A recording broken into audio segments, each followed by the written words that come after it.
मध्य प्रदेश में सत्ता पक्ष और विपक्ष के बीच तू डाल डाल में पात पात का खेल जारी है। विधानसभा लोकसभा चुनाव में करारी हार के बाद कांग्रेस सरकार को जनहित के मोर्चों पर घेरने की तैयारी कर रही, तो विपक्ष के हर वार पर सरकार का पलटवार भारी पड़ रहा है। सरकार के सेनापति सीएम डॉक्टर मोहन यादव ने विपक्ष के हमलों का जवाब देने की जिम्मेदारी खुद अपने हाथ ले रखी है। लाडली बहना योजना मध्य प्रदेश में गेम चेंजर साबित हुई है। 1,29,00,000 से अधिक महिलाएं लाडली बहना योजना की हितग्राही हैं। यही मध्य प्रदेश में भाजपा की सबसे मजबूत ताकत। कांग्रेस इन्हें 3,000 महीने देने के वादे पर घेर रही है। सीएम डॉक्टर मोहन यादव ने इस बार बड़ा ऐलान किया है।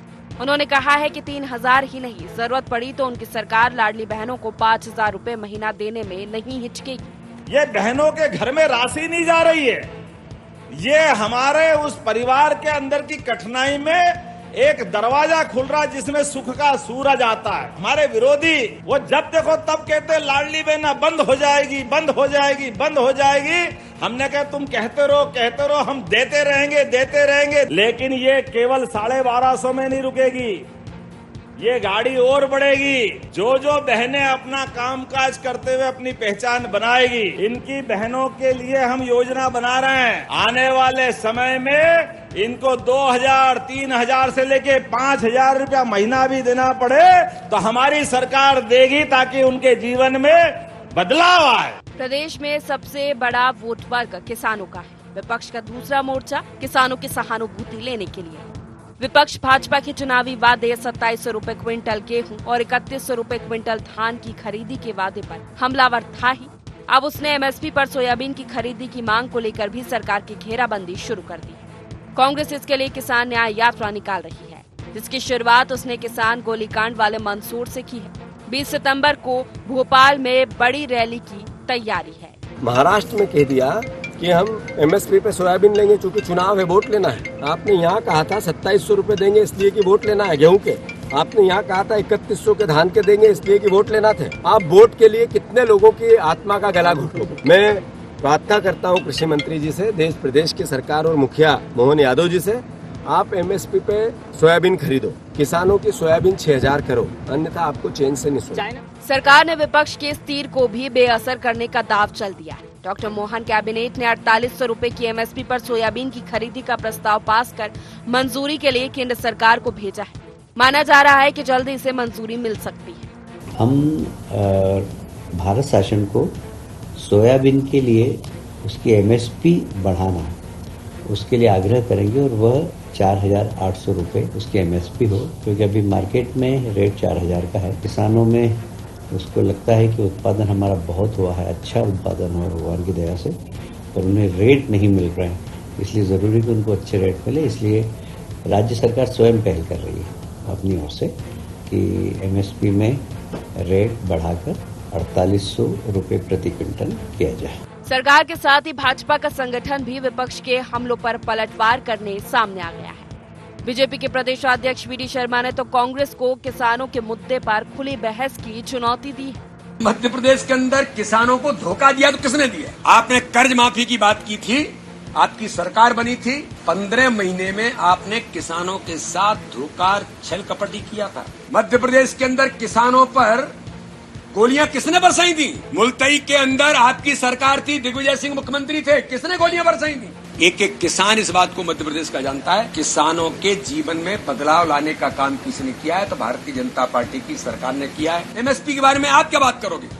एमएसपी के बारे में अगर गंभीरता से और अगर किसानों के लिए काम किसने किया तो भारतीय जनता पार्टी की सरकार ने किया। आप मांग करते थे स्वामीनाथन आयोग की रिपोर्ट लागू करने के लिए, एक एक अक्षर से मध्य प्रदेश ने लागू किया। और आपकी केंद्र में सरकारें थीं, आपकी प्रदेश में सरकारें नहीं, आपने हमेशा उसको नेग्लेक्ट किया। मध्य प्रदेश में 2 दशक से भी ज्यादा समय से भाजपा की सरकार है। ये बड़ा जनविश्वास भाजपा ने अपनी सरकार के कामों और संगठन की ताकत से हासिल किया है। डॉक्टर मोहन यादव ने प्रदेश की कमान अपने हाथ में लेने के बाद जनहित में कई अहम फैसले लेकर इसे और मजबूत किया है। इसका प्रमाण लोकसभा का चुनाव है, जिसमें कांग्रेस का खाता तक नहीं खुला है। देखना यह है कि विपक्ष यानी कांग्रेस भाजपा की इस ताकत का मुकाबला कैसे करती है। Bureau report, IND 24।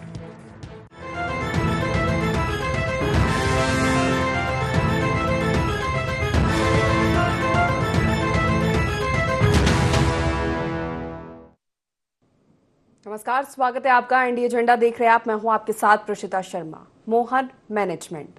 Madhya Pradesh में कोई चुनाव तो नहीं है, लेकिन सियासी संग्राम चुनावी चल रहा है। विपक्ष सरकार को हर मोर्चे पर घेरने की कोशिश में लगा है, तो सत्ता पक्ष उसके हर वार को नाकाम करने में कोई कसर बाकी नहीं रख रहा है। इसमें काम आ रहा है सीएम डॉक्टर मोहन यादव का मैनेजमेंट। भाजपा की दो अहम चुनावी घोषणाओं, लाडली बहनों को बढ़ी राशि और एमएसपी पर खरीदी को लेकर सत्ता पक्ष और विपक्ष की लड़ाई में यही दिख रहा है। विपक्ष ने सरकार को घेरने पूरी कोशिश की, तो सत्ता पक्ष ने विपक्षी हमले को बेअसर करने में पूरी ताकत झोंक दी।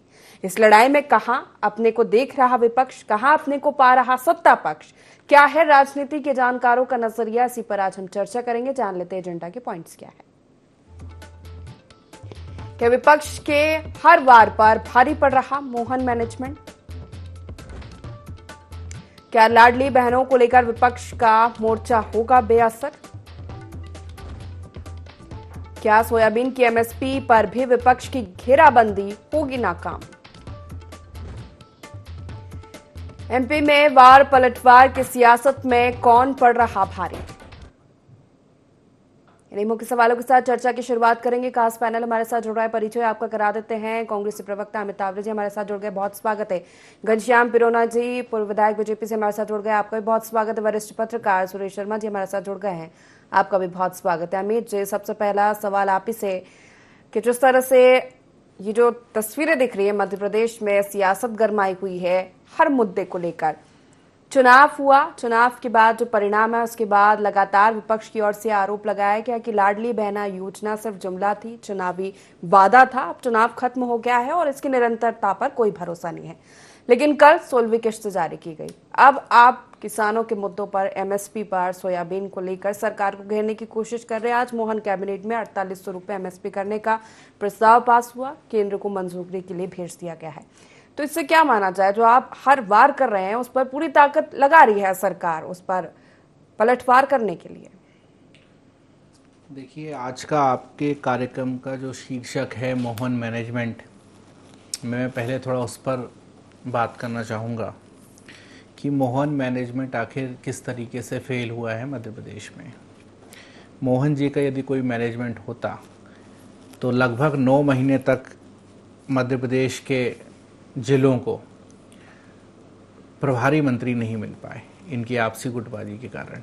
और जब किसी जिले को प्रभारी मंत्री नहीं मिलते हैं तो वहाँ पे जिला योजना समिति की बैठक नहीं हो पाती है। जिला योजना समिति बहुत ही महत्वपूर्ण एक समिति होती है, क्योंकि वहाँ के लोगों के जितने भी विकास कार्य होना है वो सब उसी जिला सरकार कह सकते हैं हम उसको, क्योंकि हमारे मध्य प्रदेश का हर एक व्यक्ति जो है वो भोपाल इतना दूर नहीं आ सकता है। तो पब्लिक को किस तरीके से इन्हें छला है, पब्लिक के प्रति इनकी क्या सोच है, ये मैंने आपको उदाहरण बताया। दूसरा उदाहरण मैं आपको बताता हूँ कि लगभग 9-10 महीने के आसपास ही मंत्रियों को उनका स्टाफ नहीं दिया गया। सोचिए, मंत्री के बीच और मुख्यमंत्री के बीच ये लगातार तनातनी की बातें चलती रहीं कि किसको पीए रखना है, किसको स्टाफ में रखना है। मुख्यमंत्री जी ये चाहते थे तथाकथित रूप से कि पुराने लोगों को ना रखा जाए, लेकिन अंततः उनको मंत्रियों के इच्छा के सामने नतमस्तक होना पड़ा। उनको 9 महीने के बाद स्टाफ दिया गया। कैसे मंत्री काम कर रहे होंगे जब स्टाफ नहीं होगा, ये एक बड़ा ईश्वर इस बात को जाने, कैसे ये जनहित के काम कर रहे होंगे ये मंत्री। अब दूसरी बात हम आ जाते हैं कि मोहन यादव जी ने कहा है कि भाई हम ये करेंगे वो करेंगे, 5000 भी दे सकते हैं। मुझे लगता है कि ये अति से भी अति वाली बात है।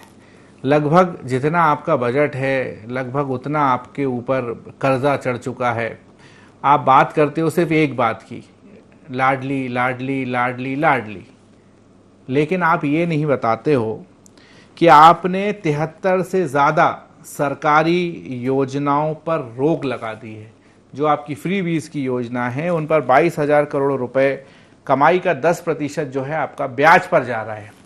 और आप लाडली की बात करते हो तो आपने एक वादा और भी किया था कि जो हमारी बेटियां 10वीं 12वीं में अच्छे अंक लाएंगी उनको हम स्कूटी देंगे।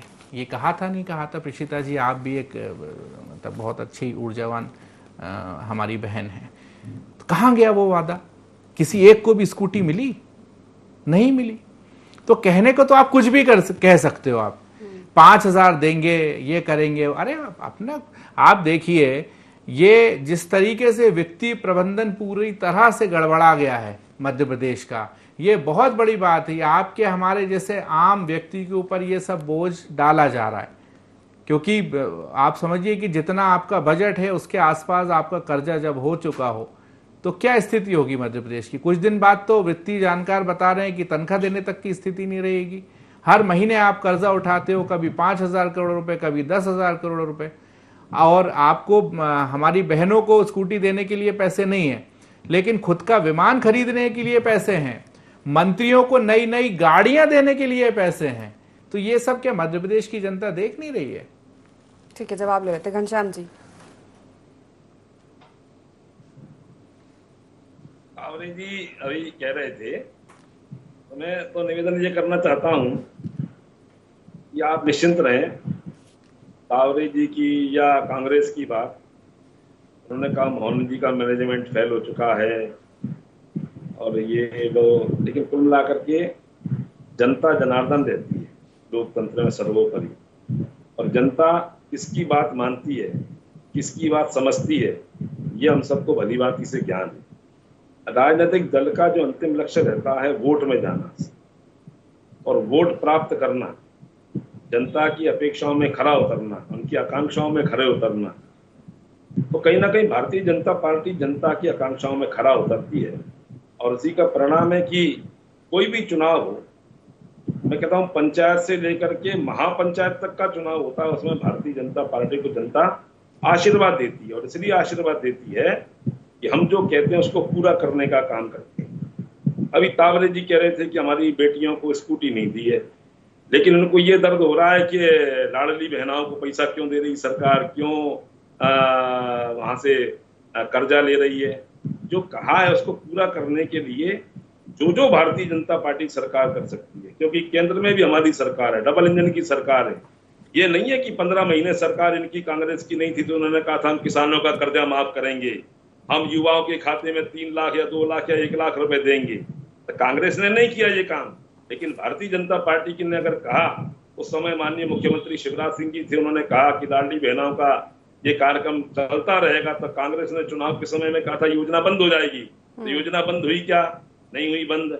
और आज माननीय मुख्यमंत्री जी ने कहा है कि 3,000 नहीं 5,000 तक देने की आवश्यकता पड़ेगी, तो हम हमारी बहनों को 5,000 रुपए तक देने का काम करेंगे। किसानों के बारे में भी उन्होंने कहा है।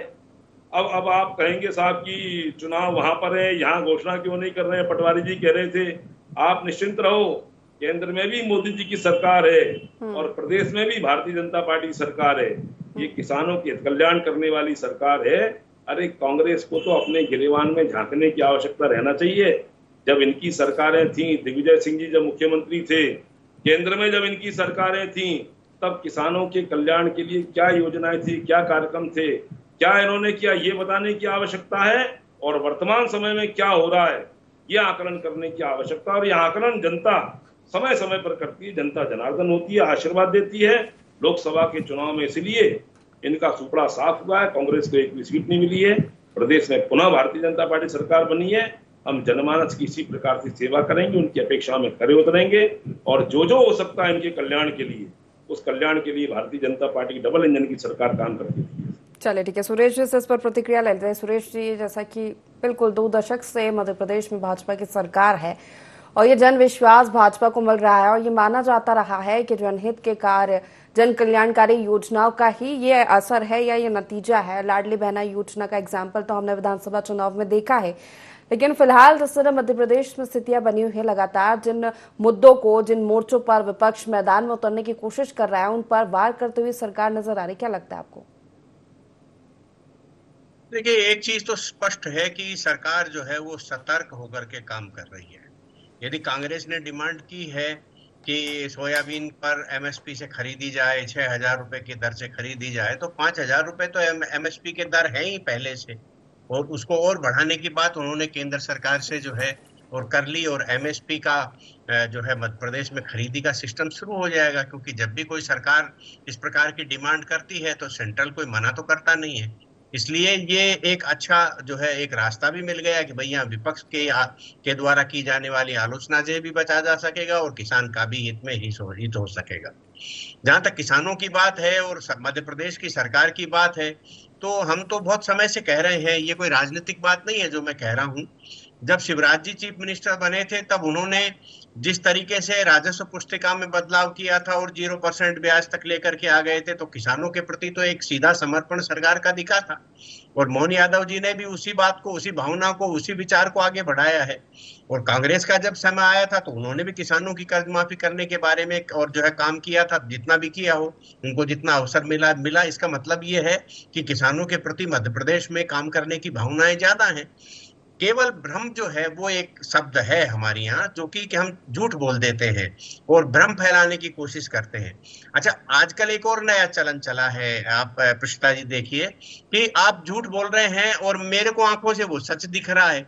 मध्य प्रदेश में सड़क नहीं बनी, एक उदाहरण के लिए कह रहा हूँ, मध्य प्रदेश में सड़क नहीं बनी लेकिन हमारे तो मोहल्ले में सड़क बनी है, या हमारे तो आसपास की सड़कें बनी है। मध्य प्रदेश में किसानों की बड़ी बुरी स्थिति हो रही है, हम किसानों की समृद्धि देख रहे हैं या उसका जो है बहुत ज्यादा कोई नुकसान नहीं देख रहे हैं।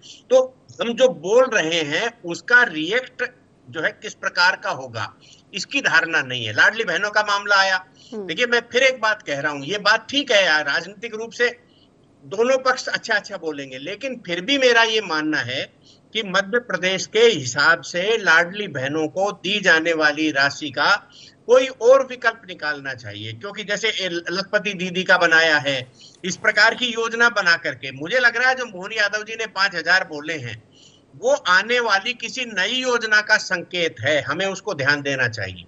जहां तक राज्य सरकार के कर्जे का प्रश्न है, तो कांग्रेस की तो 3 सरकारें हैं, उसमें आप हिमाचल प्रदेश को देख लीजिए, टोटल जो है हिमाचल का बजट 56,000 करोड़ है और कर्जा 85,000 करोड़ है, तो वो तो दुगने के आसपास पहले ही पहुंचे हुए हैं। तो मध्य प्रदेश में इतनी बुरी पोजीशन तो नहीं है। ये जो कर्जे की स्थितियां बन रही हैं वो केवल इसलिए बन रही हैं कि जो राजस्व प्राप्तियां हैं वो केंद्र के अधीन चली गई जीएसटी के माध्यम से, और केंद्र जो है आनुपातिक दृष्टि से बेहतर दे रहा है, इसलिए बहुत प्रेशर का विषय नहीं रहने वाला। इसलिए ये जो बातें चलती है ना कि अरे सरकार तो बहुत कर्जे में है, सरकार के पास अपना दैनंदिन काम चलाने के लिए ये एक विकल्प है। और जब सरकार को केंद्र से अनुदान मिलता है या केंद्र से हिस्सा मिलता है, अंश मिलता है अपना, तो केंद्र उसका, राज्य जो है उसकी भरपाई कर देता है। तो आपने कभी आज तक ये महसूस किया कि जो ब्याज देना होता है उसका समय पर भुगतान नहीं हो पाया या सरकारें डिफाल्टर हो रही? कांग्रेस की सरकार भी डिफाल्टर नहीं हो रही, भाजपा की सरकार भी डिफाल्टर नहीं हो रही। तो ये एक अपना वित्तीय प्रबंधन है। आज तक रिजर्व बैंक ने कभी कहा क्या कि राज्य सरकार को हम और कर्जा नहीं देंगे? क्योंकि वो सब अनुपातिक दृष्टि से सारी चीजें सही चलती हैं। तो ये केवल पॉलिटिकल स्टेटमेंट्स हैं। एक बात मैं और जरूर कहना चाहूंगा इस अवसर पर कि स्वामीनाथन कमेटी की रिपोर्ट जो है वो कांग्रेस के समय आई थी। यदि इस कांग्रेस चाहती तो एमएसपी फुल दे देती, एमएसपी का कानून बना सकती थी, लेकिन उन्होंने तो उस समय छेड़ा ही नहीं। जिसने छेड़ दिया, धूल झाड़ करके और एग्जीक्यूट करना प्रारंभ कर दिया, उससे 100% की अपेक्षा कर रहे हैं। भाई जैसा जैसा हमारे जरूरतें हैं उनकी पूर्ति के लिए बजट है, उस हिसाब से आगे बढ़ते जा रहे हैं। एक सरकार ऐसी थी जिसने छेड़ा ही नहीं था, एक सरकार ऐसी है जिसने छेड़ दिया और उस पर काम करना शुरू कर दिया। तो आप केवल मिसअंडरस्टैंडिंग पैदा करने की कोशिश कर रहे हैं। तो मुझे लगता है कि राजनीतिक टिप्पणियां करना अलग बात है, वो प्रदेश के हित में समग्र विचार के साथ मिलकर काम करना ज्यादा बेहतर है। और मुझे लगता है आने वाले समय में ये होगा। लेकिन एक प्रशंसा कांग्रेस की जरूर करना पड़ेगी, और वो प्रशंसा इस बात की है कि जो ही जीतू पटवारी साहब आए हैं उन्होंने कांग्रेस को सक्रिय कर दिया और सरकार को ये बता दिया कि भैया अब तुमने गलती करी और यहाँ आंदोलन शुरू हो जाएंगे। तो मुझे लगता है ये एक ऐसा वातावरण बन रहा है जो बेहतर है प्रदेश के लिए। अमित जी, लगातार मतलब अभी जिस तरह सुरेश जी ने कहा जो 5,000 करने की बात है वो हो सकता है कोई और योजना का संकेत हो। हालांकि सीएम ने ये भी कहा है कि हम जन कल्याणकारी महिलाओं को लेकर और भी योजनाओं पर काम कर रहे हैं जो धरातल पर हमें जल्द देखने को मिलेगी। इन तमाम जन कल्याणकारी योजनाओं के आगे कांग्रेस की क्या रणनीति होगी? इन चुनौतियों को कैसे समेट पाएगी कांग्रेस? देखिए, सबसे पहली बात तो यह है कि जैसे अभी आरबीआई की बात हुई, तो आरबीआई ने तो कभी विजय माल्या का भी नहीं कहा, आरबीआई ने तो कभी नीरव मोदी का भी नहीं कहा, या अभी अडानी अंबानी जितना कर्जा ले रहे हैं उनके बारे में भी कभी कुछ टिप्पणी नहीं करी। और रही बात मध्य प्रदेश की और हिमाचल की तुलना करने की, तो हमको ये भी देखना होगा कि हिमाचल को हमारी जो केंद्र की सरकार है नरेंद्र मोदी जी की, कितनी उसको सहायता उपलब्ध करा रही है। जैसा कि अभी उन्होंने कहा कि यदि कोई मांग रखी है तो केंद्र की सरकार अस्वीकार तो करेगी नहीं। भाई ये कोई कांग्रेस की मनमोहन सिंह सरकार साहब की समय की सरकार नहीं है कि बीजेपी के मुख्यमंत्री गए या वित्त मंत्री गए और जितना मांगा उतना लेकर आ गए, है ना। आज कांग्रेस क्या, जितनी भी हमारे विपक्ष की जहाँ जहाँ की सरकार हैं उनके साथ किस तरीके से सौतेला व्यवहार किया जाता है, ये कहने वाली बात नहीं है। ये तो आजकल मोबाइल हाथ में है, गूगल है, आप सब कुछ देख सकते हैं। रही बात 5,000 यदि करने की, तो मैं तो ये कहता हूँ कि यदि आपकी नीयत साफ है तो नई बात जो आपने नहीं कही उसको करने की बजाय जो आपने बात कही है, आप 80 करोड़ रुपए अनुमानित खर्च है स्कूटी यदि आप दोगे तो 80 करोड़ के आसपास उसका खर्चा है, वो आप दे नहीं पा रहे हो। आपकी जो लैपटॉप की स्कीम है उसमें आपका मात्र 225 करोड़ रुपए खर्च होना है, वो आप दे नहीं पा रहे हो। आपकी लाडली आवास योजना जो है वो पूरी तरीके से ठप्प पड़ी हुई है, उसका क्या हो रहा है। जो हमारी महिलाओं को विधवा पेंशन योजना मिलती थी उसके क्या हाल हैं हम सब लोग जानते हैं। सामाजिक पेंशन योजना की क्या स्थिति है ये हम सब लोग जानते हैं। तो चुनाव तो देखिए, जैसा कि पिरोनिया साहब ने कहा, राजनीतिक दल का अंतिम लक्ष्य वोट पाना होता है।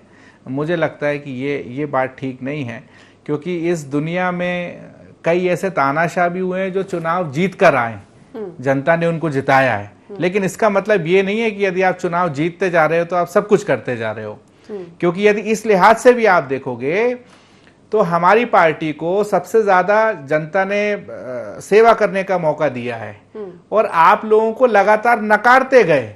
आप लोगों की ये दुर्दशा हुई कि आपको नाम बदल बदल कर जनता के बीच आना पड़ा। तब भी आप गेट के बाहर थे और कांग्रेस पार्टी गेट के अंदर थी। अभी आपको बहुत ज्यादा समय नहीं हुआ है, 10 साल ही हुआ है अभी आपको। 10 साल में ही आप अल्पमत में आ गए। हमको तो जनता ने, नेहरू जी ने जब 1/4 से तीसरी बार आए थे, तो ये इतना अहंकार ठीक नहीं है।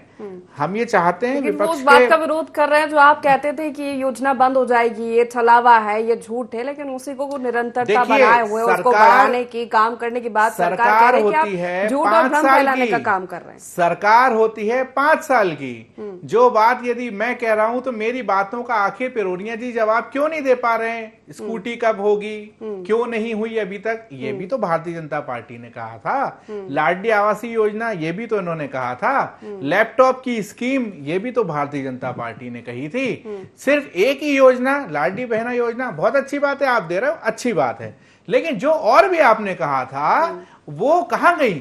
आपने कहा था विद्यार्थियों को हम साइकिल देंगे, कहां है साहब साइकिल? तो ये सारी चीजें जो है सिर्फ एक बात के इर्द गिर्द घूमती रहे तो वो बात अच्छी नहीं है। ठीक है। आपने कई सैकड़ों योजनाएं कही थी जिसमें अभी 0% काम शुरू हुआ है। घनश्याम जी से जवाब ले लेते हैं।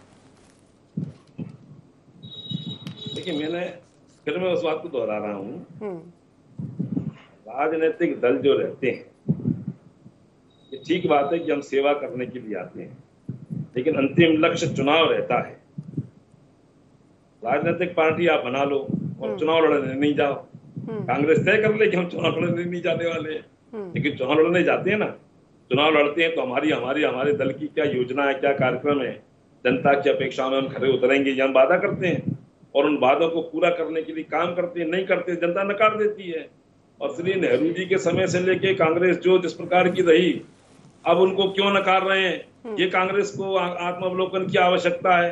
लेकिन भारतीय जनता पार्टी तो प्रारंभ से, देखिए अमित जी, भारतीय जनता पार्टी के जो वो संगठन है, मात्र संगठन कहते हैं, वो उसके भी जो संस्थापक थे डॉक्टर केशव बलिराम हेडगेवार जी, वो भी कांग्रेस के ही कार्यकर्ता थे।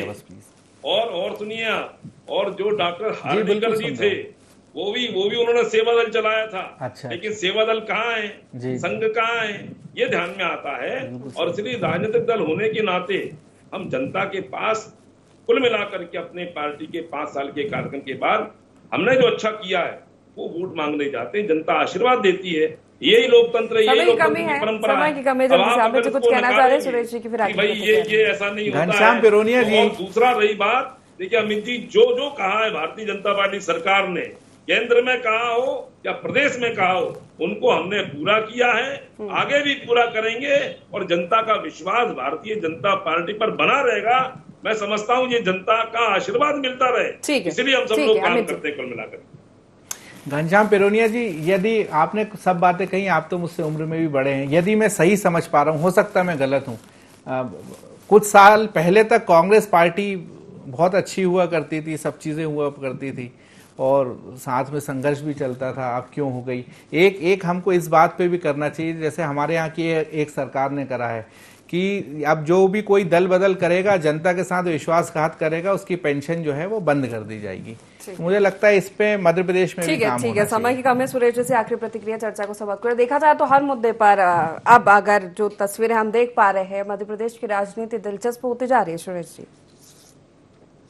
निश्चित रूप से मध्य प्रदेश की राजनीति आने वाले समय में और दिलचस्प होगी और उसका सबसे बड़ा कारण ये है कि विपक्ष भी सक्रिय हो रहा है, क्योंकि पहले जो समन्वय की पॉलिटिक्स थी, अब समन्वय के साथ साथ संघर्ष की पॉलिटिक्स भी हो रही है। ऐसा ही भाजपा में भी हो रहा है, ऐसा ही कांग्रेस में हो रहा है और हमें इस बात के लेकर के प्रसन्नता है कि विपक्ष जो है, चाहे केंद्र में हो चाहे राज्य में हो, वो जिस प्रकार के वातावरण निर्मित कर रहा है, उससे एक तरफा वातावरण जो बनता हुआ दिख रहा था, कम से कम वो तो हटा है और वो किसी भी लोकतंत्र के लिए सबसे बेहतर है। एक बात मैं जरूर अपनी तरफ से जल्दी में कहना चाहता हूं कि आजादी के बाद जो था, नेहरू जी को 3 बार सरकार बनाने का मौका मिला, तो वो केवल आजादी की खुमारी के कारण मिला था। क्यों?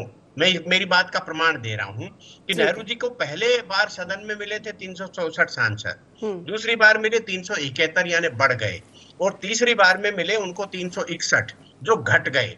मोदी जी को भी इसी प्रकार से मिले हैं, पहले मिले 282, फिर 303 और अब मिले 240, जो बहुमत पूरा नहीं है।